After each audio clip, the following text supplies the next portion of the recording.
Hi everybody, Cheryl and Lady coming to you from the Lady's Garden and Home. And this is a sad story. This is a story about a lady who tried to grow leeks. I hope you join us.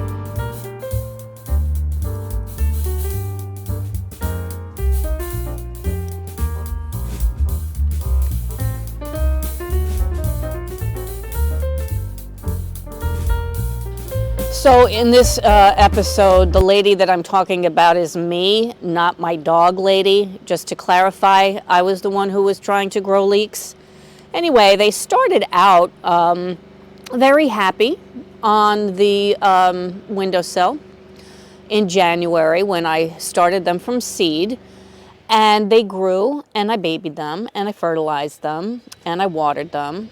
And then it came time to transplant them.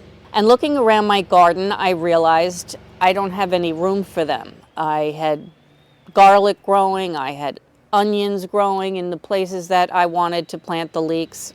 So I said, I know, I'll put them in a pot and I'll let them grow on until I have space to plant them into the garden beds.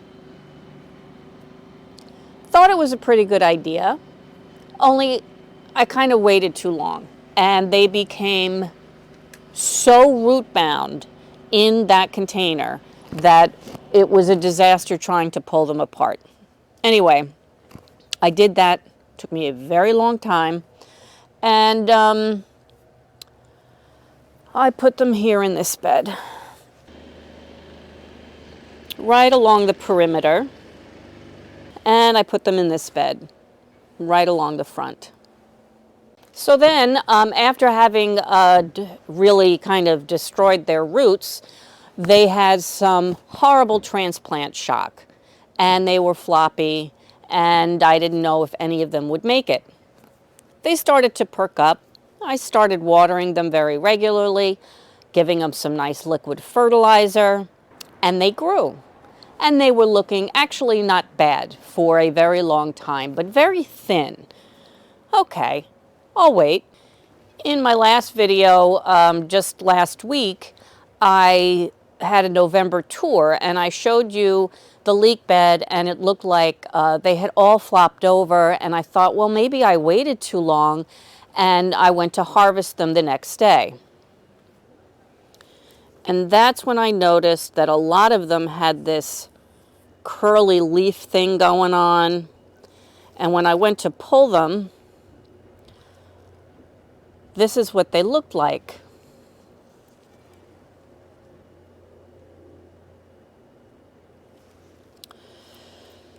So the ones that that didn't look as bad as this, I brought inside the house and I started chopping them up.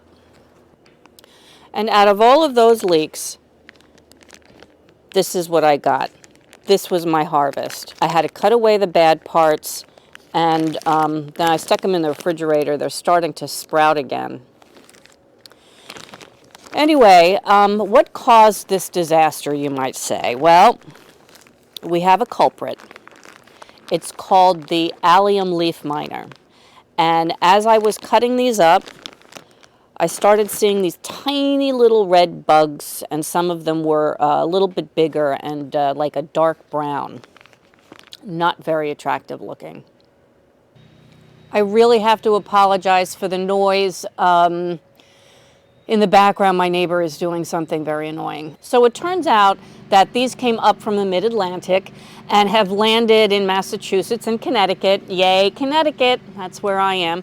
And they can be very devastating to any kind of allium plant. So that would include leeks and also garlic, onions, that kind of thing. The allium leaf miner is actually like a fly.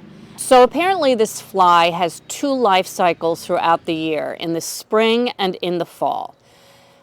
That might be why my onions did so poorly in this same bed. Anyway, the flies come around and they pierce the leaves. Then the male fly comes along and eats the sap, and the female fly comes along and lays her eggs. And then these little bugs start eating the inside of the plant.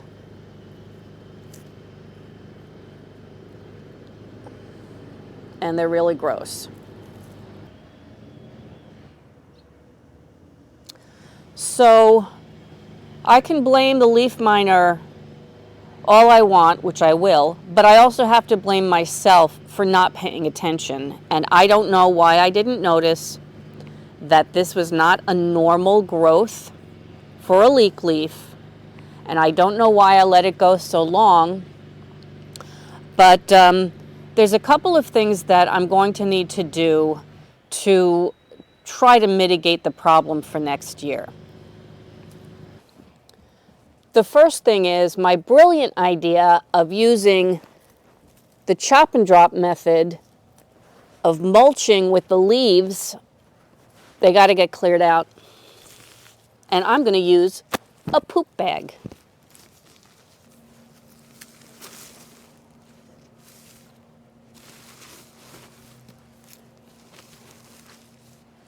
These are definitely going to go in the garbage, not the compost heap.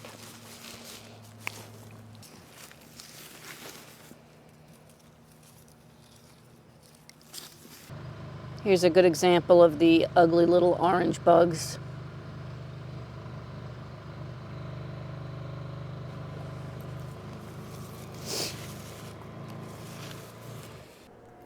Another step I could take, but I'm choosing not to, is I could solarize the soil. What that means is I could put down a black tarp or a clear plastic, and underneath the soil heats up to temperatures that the bug larva can't survive. Well, the problem is we're entering into winter, and I think it's not going to have that effect. It's not going to warm the soil up enough in the middle of winter to kill those larvae.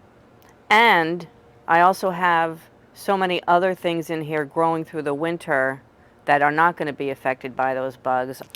I think I'm just going to choose not to plant any alliums in these beds next year.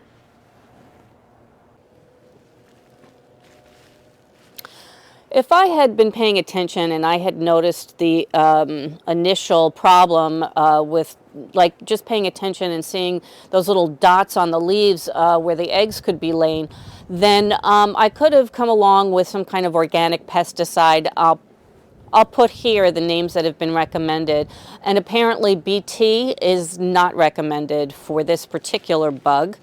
The best thing I guess I can do is remember to really pay attention.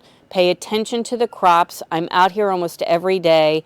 There are certain ones that I baby, and there are certain ones that I sometimes just kind of neglect, especially the ones that tend to take quite a long time before it comes to harvest. I mean, I started those back in January, and it's November now.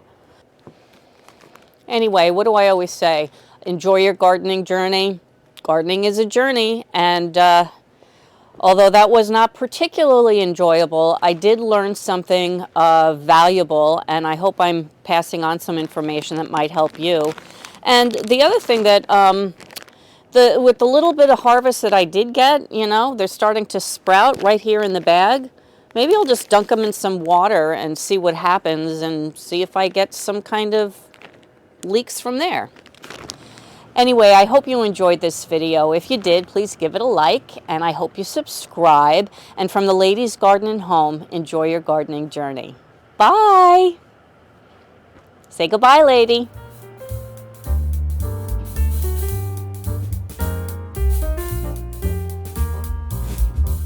Lady says goodbye.